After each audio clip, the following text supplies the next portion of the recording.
You have it all now, King, Cawdor, and Glamis, just as the witches promised. I'm afraid that you played foully for it. Still, it was said not to pass your children. The witches prophesied that it would be my children to take the throne, but they could be wrong, so I digress.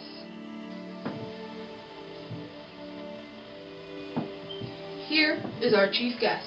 If he had been forgotten, there would be a gap in our feet. Tonight we are holding a dinner in our castle, and we request that you be there. Of course, my king, I will be there.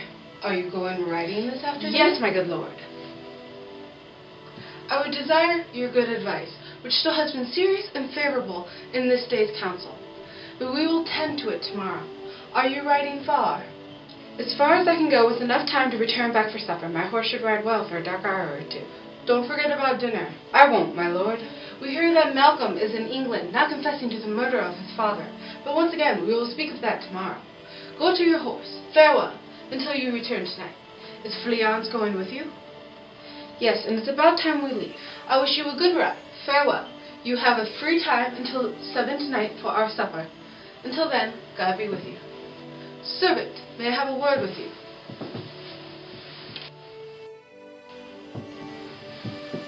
Are those men waiting for us? Yes, they are outside the gate. Bring them to me.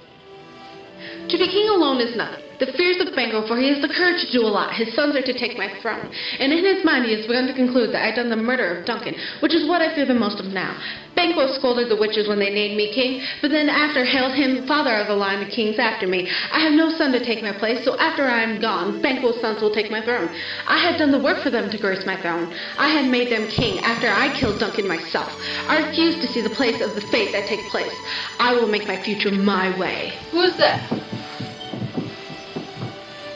Now go to the door and stay there until we call. Wasn't it yesterday we last spoke? Yes, your highness. Well then, have you considered what I've asked of you? You know it yourself, it was him who has held you back from promotion. I gave you the proof last time we spoke. How he crossed you, the documents they used, and everything else that may say to a person with half a soul, this is what Banquo did. You have made it known to us. I did. But now I've even gone further, which is why I've called you to another meeting. Are you able to let this stay off your conscience? Are you believers in the gospel that you would pray for this man and his children, the same man who has led you to death and made your family beggars? We are men, my lord. Yes, you certainly are. There is a long list that distinguishes the swift, the slow, the subtle, everyone according to gift, which generous nature has given him. And the same is true of men. Now it is in your hands to eliminate him. I will, my liege. I am so angry at the things he has done to me that I am reckless in what I would do to make things right. And me as well. I will take a gamble at my life on any chance I can get to make it better or end. Both of you know he is your enemy. True, my lord. True, my lord. He is mine too. So much so that every minute he lives makes a knot in my stomach. I would do this myself, but my friends are both of ours, and they would only protest against his death. So I see your assistance, that I must hide this from everyone for obvious reasons. We will kill him, my lord, though our lives shine through you. Within the hour, Banquo will be away from the palace, and it would be the perfect time to do it.